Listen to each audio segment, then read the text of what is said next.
Est-ce que tu as parfois de la peine à rester motivé? Eh bien, peut-être que la clé se trouve dans le fait de comprendre réellement qu'est-ce qui te motive et comment créer une motivation durable. Eh bien, aujourd'hui, on va découvrir ces clés en allant plonger dans la théorie de l'autodétermination et qui va te permettre de trouver quelles sont les vraies clés d'une motivation qui dure sur le temps et qui va vraiment être satisfaisante pour toi. Bienvenue dans ce nouvel épisode de mon podcast. Je suis Julien Borloo, psychologue à Lausanne. Aujourd'hui, on va se pencher sur cette théorie de l'autodétermination. C'est une théorie qui explique comment et pourquoi les humains sont motivés à agir. Et dans cette théorie, elle distingue deux types de motivation. La motivation extrinsèque, ça veut dire une motivation extérieure à nous-mêmes. Ça peut être le salaire dans un job, ça peut être si je fais du sport, une médaille, un trophée, toutes des choses qui sont des résultats mais qui sont extérieurs à moi-même. Et la motivation intrinsèque, ça veut dire je vais faire mon job parce qu'il me plaît, parce qu'il a du sens pour moi, parce que c'est quelque chose qui m'épanouit. Pareil pour mon sport, je vais le faire pour l'amour du sport, l'amour de la progression, l'amour de la compétition et pas pour une médaille. Donc extrinsèque, on agit pour obtenir quelque chose, une récompense ou éviter une punition. Et motivation intrinsèque, on va le faire par intérêt, par plaisir personnel. Alors cette théorie de l'autodétermination, elle a été développée par Edward Deci et Richard Ryan dans les années 1980. Et ils ont découvert que on était beaucoup plus épanoui quand on poursuivait des activités qui remplissaient 3 besoins fondamentaux. Et ça, c'est hyper important parce que ça va vous servir dans votre vie professionnelle, dans vos loisirs, dans vos relations. Le premier besoin fondamental qui va être épanouissant, c'est le besoin d'autonomie. Ça veut dire que j'ai le sentiment que je contrôle mes actions, mes choix. Ensuite, j'ai besoin de me sentir compétent. Je dois avoir un sentiment de compétence, sentir que je suis capable de faire ce que je fais au quotidien. Et puis finalement, le besoin d'affiliation, ça veut dire sentir que je suis entouré, que je suis connecté à d'autres personnes autour de moi. Et donc, quelque chose, une activité professionnelle, une activité de loisir, une relation, peu importe, va être satisfaisante si elle remplit ces 3 critères. Alors, comment je peux appliquer la théorie de l'autodétermination à mes activités quotidiennes? Par exemple, dans le sport, je vais être beaucoup plus motivé à pratiquer mon sport si je le fais par plaisir, par envie de progresser, par envie de développer ma pratique, plutôt que si je le fais par envie de gagner une médaille. Parce que, ça marche, la motivation extrinsèque, ça marche plus ou moins, c'est-à-dire ça fonctionne quand je reçois les résultats. Donc, admettons, je pourrais rester motivé si je gagne chaque fois des médailles, mais par contre, je vais pas forcément ressentir de plaisir. Et donc, au bout d'un moment, je vais me dire, je suis lassé, j'ai eu mes médailles, je change. Si j'ai une motivation intrinsèque, je peux avoir une endurance à vie parce que, peu importe les résultats qui tombent, je vais toujours avoir envie de pratiquer, de m'entraîner. Et puis, à force, il y a peut-être des résultats qui vont tomber, mais c'est la cerise sur le gâteau, c'est pas ce qui est essentiel. Et puis, j'aurai plus de plaisir dans mon sport si je sens que je suis autonome dans ce sport, que je peux faire ce que je veux, que je suis pas brimé, par exemple, par un coach qui veut m'enfermer dans seulement un type de tâche. Je dois sentir que je suis un peu libre, que j'ai des compétences là-dedans et que je suis entouré de personnes avec qui je partage ça. Pareil, dans mon job, ça va être plus épanouissant si je suis motivé par le travail en lui-même, par intérêt, par curiosité, que par uniquement le salaire. Et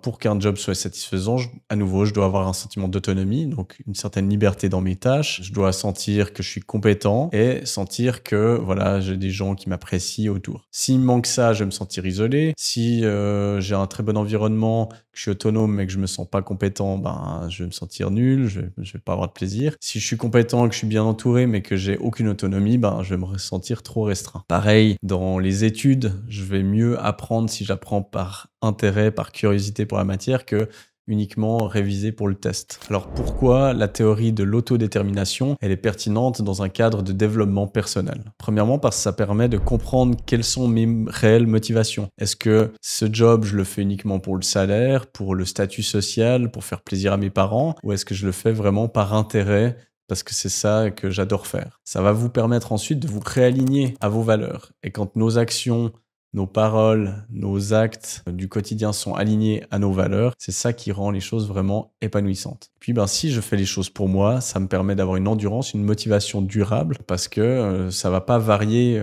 en fonction des résultats. De toute façon, je vais être motivé à faire ce que je fais, que j'ai des réussites ou des échecs. Et puis, ça va avoir un impact sur mon bien-être parce que ça va remplir certains besoins fondamentaux, comme on a vu, l'autonomie, la compétence et le besoin d'affiliation. Alors, comment je peux l'appliquer dans mon quotidien? Eh bien, en cherchant à remplir ces différents besoins. Par exemple, je pourrais chercher à renforcer mon autonomie en me demandant, mais pourquoi est-ce que je fais ces choses-là? Pourquoi est-ce que je fais ces habitudes au quotidien? Pourquoi est-ce que j'ai ces objectifs dans ma vie? Pourquoi est-ce que je fais ce travail?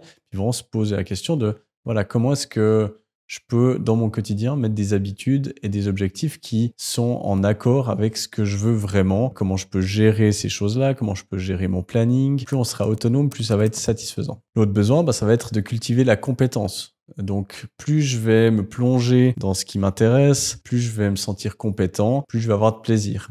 Que ça soit dans le sport, dans votre job, moi j'en sais rien, hein. Plus j'apprends dans la psychologie, dans la nutrition, plus je vois des personnes que j'arrive à les aider, plus je me sens sûr de moi, dans mes compétences, dans ma capacité à aider d'autres personnes, plus mon métier devient satisfaisant. Ça, c'est ce qui est beau dans mon métier, c'est que plus j'avance, plus ça devient satisfaisant. Et puis, le besoin d'affiliation, ça va passer par le fait de vous entourer, de s'entourer de personnes qui ont les mêmes intérêts que nous, avec lesquelles on peut partager, on peut échanger, avec lesquelles on peut grandir en développant nos compétences ensemble, par exemple. Ça va être aussi quelque chose qui va améliorer notre bien-être et nous développer personnellement. Et puis alors, une chose qui va être vraiment hyper importante, c'est de justement faire changer nos motivations extrinsèques, si on en a, en des motivations intrinsèques. Rien que dans la manière dont on va se parler, dont on va se présenter les choses, on peut déjà le faire. Par exemple, en arrêtant de dire « je dois ». Ah, aujourd'hui, je dois aller au boulot, ou je dois encore voir telle personne, ou je dois aller à l'entraînement. Et de se dire « j'ai envie aujourd'hui » ou « j'ai la chance de ». J'ai la chance de pouvoir aller au boulot, j'ai la chance de pouvoir faire des consultations et de pouvoir aider des gens. Aujourd'hui, j'ai la chance de pouvoir aller m'entraîner, de pouvoir participer avec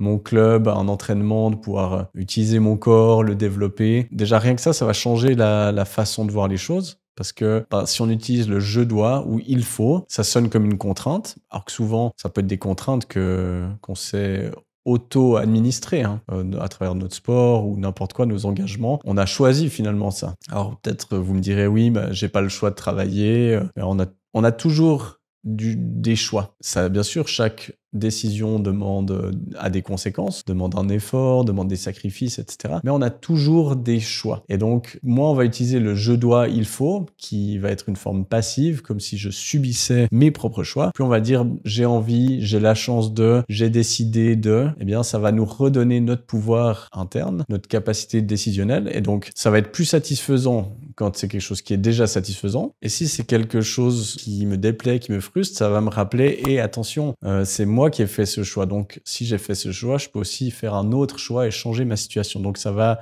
me redonner le pouvoir du changement. Et puis, d'essayer justement d'en faire une motivation intrinsèque. Exemple, si je veux aller courir, pas me dire « ok, je vais aller courir parce qu'il faut que je perde du poids ». Non, je vais aller courir parce que ça me permet de me sentir bien, parce que j'ai envie d'aller courir, parce que ça va me permettre de découvrir un nouveau lieu, de m'aérer l'esprit. Donc d'essayer de ramener à des choses intrinsèques sur lesquelles j'ai du pouvoir et pas sur des résultats sur lesquels je n'en ai pas. Et puis, pas hésiter à monitorer tout ça, à faire des évaluations régulières pour me demander « ok, est-ce que ma situation actuelle, elle me convient toujours? Est-ce que c'est toujours une motivation intrinsèque qui me pousse à faire ça? Ou est-ce que là, c'est une motivation extérieure et qui n'est plus très satisfaisante pour réévaluer. C'est OK de changer d'avis, c'est OK d'évoluer. On n'a pas des envies ou des objectifs qui restent toujours les mêmes toute notre vie. Donc de faire des évaluations comme ça de temps à autre, ça permet de réorienter beaucoup plus facilement. Puis alors bien sûr qu'il y a des contraintes externes, bien sûr, je sais pas, pour un job, oui, le salaire c'est important. Et si on n'avait pas besoin de salaire, probablement qu'on bosserait peut-être moins, il y aurait des changements. Donc c'est pas de nier ces pressions-là ou ces contraintes-là et ces motivations extrinsèques, mais c'est plus de se dire, ok, il y a ça, mais quelles seraient d'autres motivations plus intrinsèques que je pourrais rajouter par-dessus ça? Voilà, j'espère que cet épisode vous aura aidé à faire une petite introspection. En tout cas, je vous invite à le faire en écoutant ça ou maintenant, à la suite de cet épisode, vous demandez, ok, mais ces choses que je fais, est-ce que je les fais pour moi, pour ce que ça m'apporte ou pour le regard des autres, pour faire plaisir, pour le résultat, etc. Puis à vous inviter à amener les changements nécessaires. Et puis, je vous remercie aussi si vous êtes d'accord de de prendre 2 secondes pour mettre une évaluation, un petit commentaire sur Spotify, sur Apple Podcast. Ça m'aide à faire découvrir ce podcast à plus de monde. Sur YouTube, laissez des commentaires, abonnez-vous, activez la cloche. Ça permet d'être au courant de toutes mes vidéos qui sortent. Il y en a une chaque semaine. Une vidéo le vendredi sur YouTube et le jeudi, c'est la version podcast qui sort sur les plateformes de podcast. Et sur ce, je vous dis à la semaine prochaine pour un nouvel épisode.